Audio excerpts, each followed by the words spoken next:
Hi everyone, Tim Franczyk here again from the Assigned Counsel program. I thought today I would spend a few minutes talking to you about opening statements.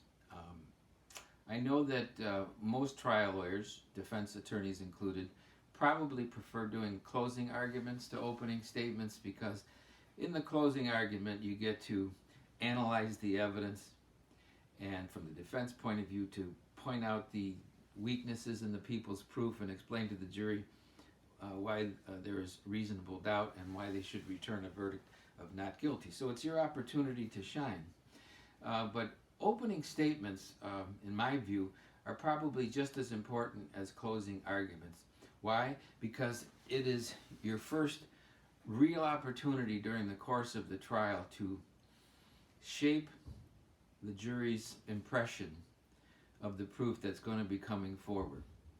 And if prosecutors do their job well in their opening statement, by the time you get up there, the jury will be sitting there like this and saying to themselves, okay, well, what does this person have to say for themselves? Because we already think the defendant is guilty, even though what they just heard from the prosecution is not evidence. So what you have to do as defense counsel is to kind of level the playing field, if you will, refocus the jury's attention on those important things that they need to be thinking about, which is keeping an open mind, people's burden of proof beyond a reasonable doubt, and of course the presumption of innocence. Those things are key to any defense case, and you should be reminding the jury of that and reminding them that what the prosecutor just said to them is just their prediction or their promise, and that they need to be held to their promise at the end of the case when the jury deliberates. But a good prosecution opening will undoubtedly be well structured. It'll have a strong beginning, a strong ending. It will acquaint the jury with the details, but not too many details, but the highlights of what they're going to prove, how they're going to prove it, who's going to testify. And the really good ones will have a nice theme or concept which tells the story of the case in human terms.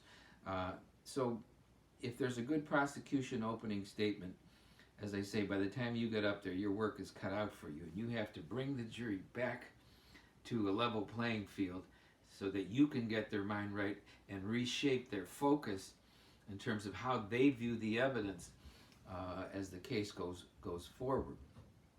So first and foremost, it's important to keep in mind that an opening statement is not an argument. It is certainly persuasive. You are looking forward to the proof.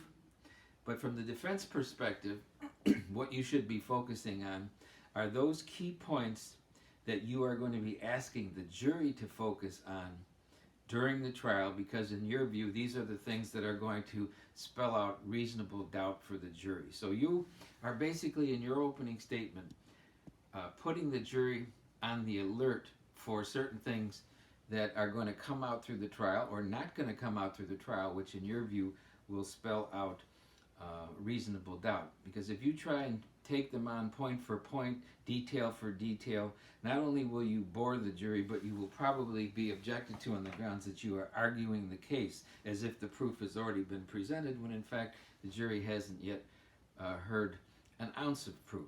So your main task in opening statement is to re-level the playing field and get the jury's mind uncluttered and back open again so that they're going to hear the proof with an open mind, but also now through the prism that you want them to look through. And that is the prism of the theme and theory that you have about the people's proof.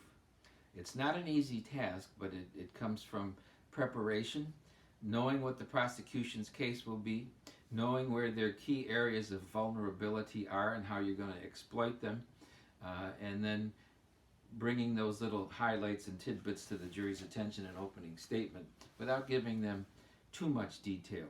Save that for the proof. And also, you want to keep things kind of open-ended because you never know how things are going to develop during the trial itself.